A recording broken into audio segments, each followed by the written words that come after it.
So this is going to be another review. This one's called Sunday Night at the Trocadero. This is going to be another 21-minute short on A Night at the Opera disc. It gets a 4.6 out of 10 on IMDb.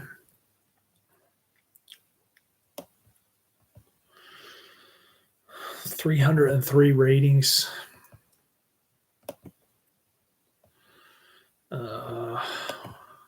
It's got that Robert Benchley guy from How to Sleep and Home Movies. I forgot to look to sleep, but it's got Groucho Marx.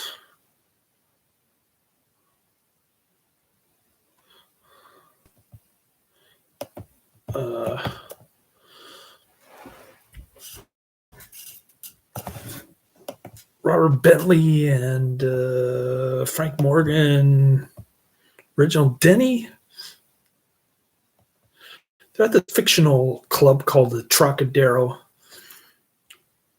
Groucho Marx has his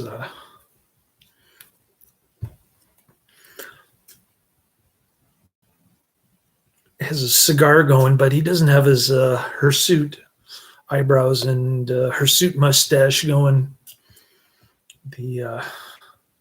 With the Sharpie pen.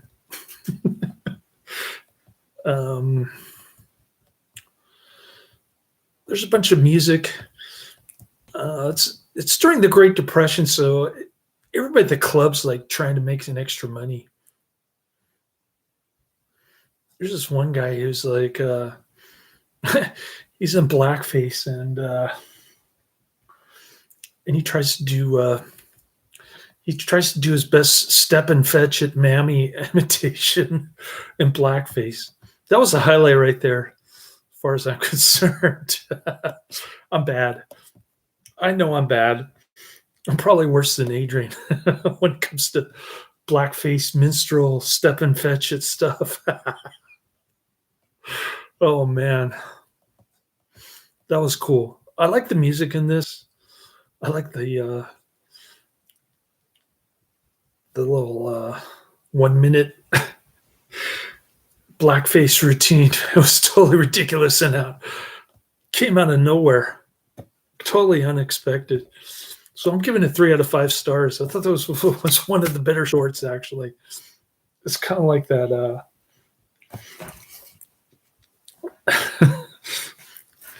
that redneck droopy cartoon that I got Professor Quiz to watch. Oh, man. Those were the days. Good old Professor Quiz. All right.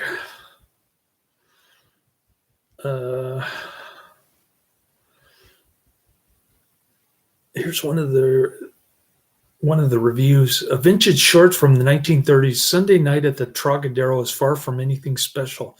A typical short musical comedy with no big stars to the cast. Really? Groucho Marx, Reginald, Denny, Frank Morgan?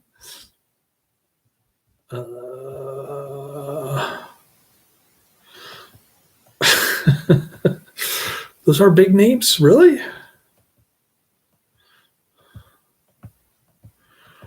Okay. A handful of 30s eye candy is showcased at the fictional dining club called the Trocadero. Yeah, a bunch of scantily clad white women, you mean, in black and white to make their skin look better. A group of well-to-do producers and self-made men have dinner and share conversation as the room around them is alive. Yeah, it's pretty decent music. Group of girls sing and dance throughout the hall to gain attention. A struggling bellboy wannabe actor performs every 5 minutes to get hired on the big producer's next movie. I think that was the guy who tried to imitate Step and Fetch It in blackface behind the bar. Everyone in the cast seems to be working for food, let alone a paycheck. Yeah, it's the Great Depression. What do you expect?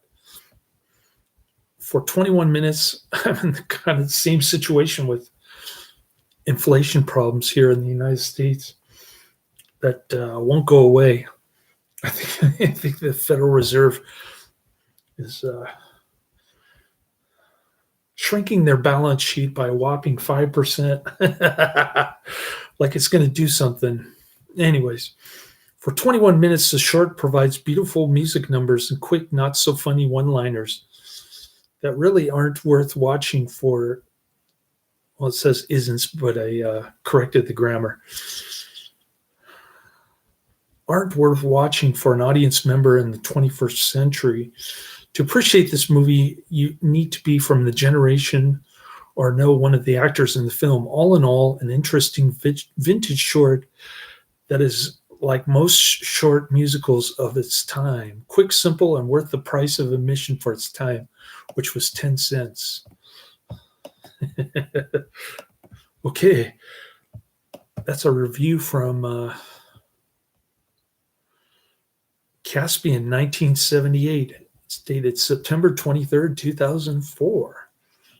It's a top review. It's got 13 helpfuls and 7 thumbs down. All right.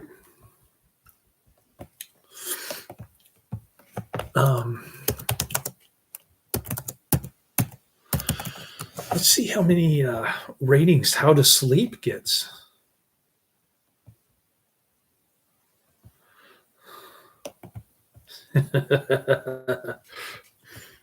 Just by comparison. Oh, it gets a higher 6.4 out of 10, 647 rating.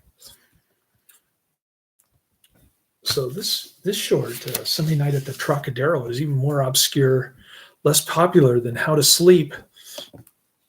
I think they got it all backwards. I like this one better than How to Sleep. Although it does have the same actor, Robert Benchley, whatever his name is.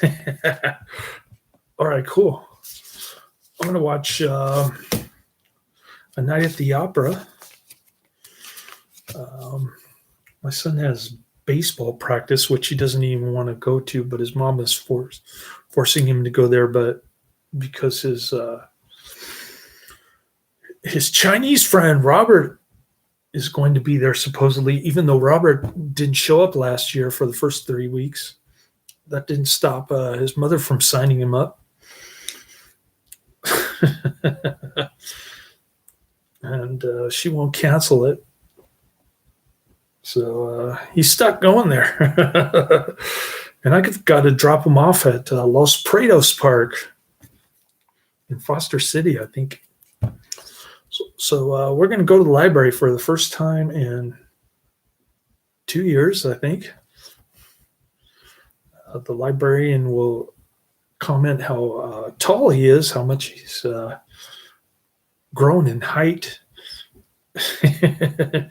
He's still skinny as a toothpick, but he's grown this way. And I got to ask the librarian how to set up Wi-Fi so I can do a review inside the library for A Night at the Opera or The Prowler. If I can finish both of those before I get back here, like around 7, maybe I can do This Is Not a Test for my list. I've been neglecting my list. I've been trying to find work. Unsuccessful so far. I just talked to the guy who's offered me a delivery driver job. He says it's similar to Instacart. I said, forget it. I'm not doing a contractor delivery driver. No way. So I guess I'll keep applying for valet and delivery driver positions on Indeed. probably waiting until next week. And my personal loan through the bank, the underwriter's sitting on my application. They kept asking me questions like, why are you applying for a loan? What is your monthly rent? Which I already answered 2 days ago, but they asked me again. And then they asked for my last 2 pay stubs, which I sent yesterday, and the underwriter did nothing today. I have to call back again tomorrow. It's a $2,000 loan. Going to pay all my bills, plus I'll have a little bit left over for my my Robinhood. I can pay tomorrow, but I don't know if I'll have enough to pay my car bill, my car installment. I guess I'll find out around 2 a.m. tomorrow morning, in between naps and watching movies for these reviews. So that's the plan for tonight. Got a lot of stuff happening movie-wise today. I think I did enough job searching for 1 week. I want to take a little break, even though I was unsuccessful. I don't want to spend my entire day searching for work. Let me put it to you that way. All right. So sorry that I've taken so long to get these reviews in, but I'm trying to catch up today and tomorrow later.